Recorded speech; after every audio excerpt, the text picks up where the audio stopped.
My beloved Ilonggos, ever since the start of this pandemic, I have always been transparent to all of you. We do not intend to cause fear but to share the truth so we can work together to strengthen our arms against this unseen enemy.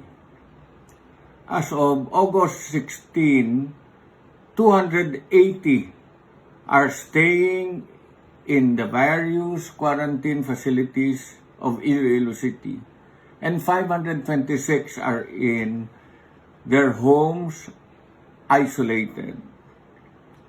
With these numbers, active cases continue to rise.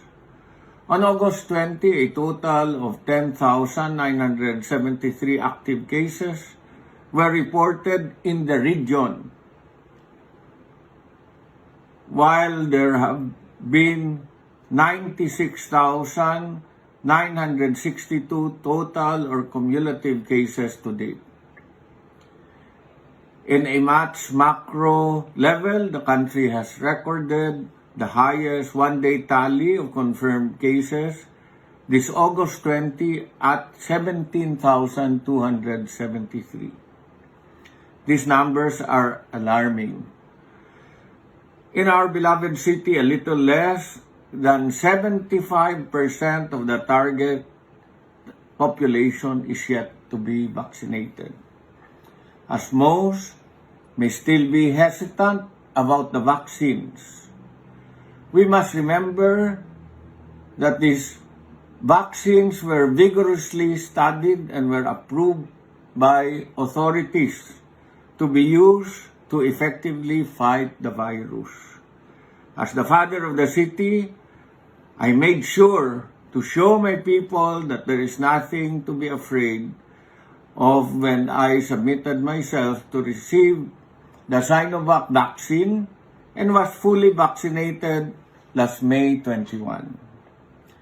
COVID-19 is still spreading and continues to pose a threat to the vulnerable sectors, including our elders and our children. On August 18, 154 children were infected for only this month, and 995 for this year. As a parent, we have the power to protect our children through taking part in the global vaccination program. Iloilo City can inoculate a total of 13,000 individuals a day.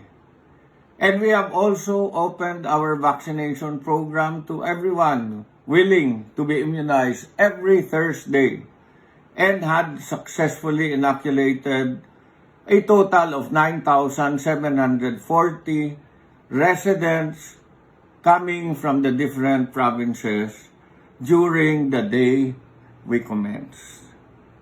Pope Francis has said that getting vaccinated is a simple yet profound way to care for one another, especially the most vulnerable. If we unite ourselves towards the same vision for our city and our community, we are able to accomplish it sooner. COVID-19 does not choose any age or gender. Thus, the best vaccine is what we can get and what is available. Maging responsable kita para sa proteksyon sang aton kaugalingon nga pamilya kag sa aton nga syudad. Pato, Iloilo.